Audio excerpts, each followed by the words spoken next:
உங்களுக்கு இந்த வீடியோ பிடிச்சிருந்ததுன்னா லைக் பண்ணுங்க, ஷேர் பண்ணுங்க, சப்ஸ்கிரைப் பண்ணுங்க, மறக்காம பக்கத்துல பெல் டச் பண்ணுங்க. அனைவருக்கும் வணக்கம். இன்னைக்கு தேங்காய் சாதம் எப்படி செய்யறதுன்னு சொல்ல போறேன். பச்சரிசி பாசுமதி ரைஸோ இல்லை சீரக சம்பா அரிசியோ வாங்கி இந்த மாதிரி பொல பொலன்னு உப்பு போட்டு வடித்து வச்சுக்குங்க. இதுக்கு தேவையானது 1 கப்பு ரைஸ். இதுக்கு தேவையானது 1.5 கப்பு தேங்காய், திருவுண தேங்காய் 1.5 கப்பு. இப்போ இது எப்படி செய்யறதுன்னு காமிக்கிறேன். அடுப்பில் ஒரு கடாயில் 4 ஸ்பூன் நெய்யோ அல்லது தேங்காய் எண்ணெயோ ஊற்றிக்குங்க. ஏன்னா தேங்காய் சாதத்துக்கு தேங்காய் எண்ணெய் நல்லாயிருக்கும். அடுத்ததாக அதில் 1 ஸ்பூன் கடுகு,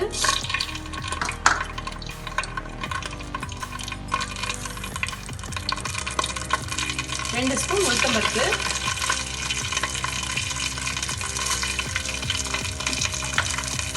3 ஸ்பூன் கடலைப்பருப்பு. இது நல்லா செவரட்டும்.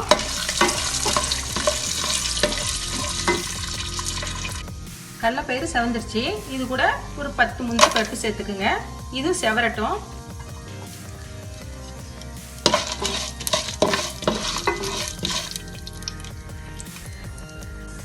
கடலைப்பருப்பு முந்திரி பருப்பெல்லாம் நல்லா செவந்துருச்சு. இதுக்கப்புறம் 3 பச்சை மிளகாய் 2ஆ கீச்சுது. அது கூடவே கொஞ்சம் கருவேப்பிலை, கொஞ்சமாக பெருங்காயத்தூள் இதை போட்டு நல்லா வதக்கிடுவோம்.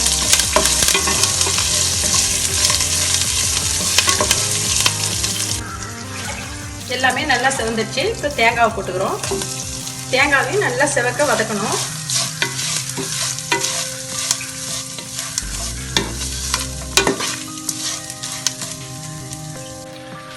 தேங்காய் நல்லா செவந்துருச்சு. இப்போ சாதத்தை போட்டுக்குவோம்.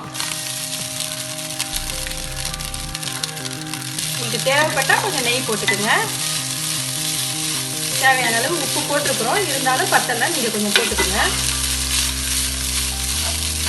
நல்லா வதக்கி நம்ம ஆஃப் பண்ணிக்குவோம்.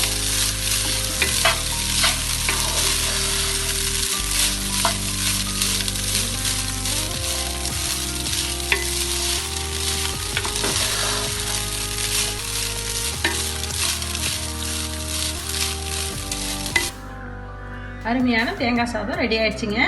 இது செய்யறது ரொம்ப ஈஸி. பேச்சுலர்ஸ் இதை சீக்கிரமாக செஞ்சு சாப்பிட்லாம். இதுக்கு உருளைக்கிழங்கு வறுவல், சேமக்கிழங்கு வறுவல் தொட்டு சாப்பிட்டா சூப்பராக இருக்கும். மீண்டும் சுவையான, சுலபமான, ஆரோக்கியமான சமையலோடு உங்களை நான் சந்திக்கிறேன். நன்றி, வணக்கம்.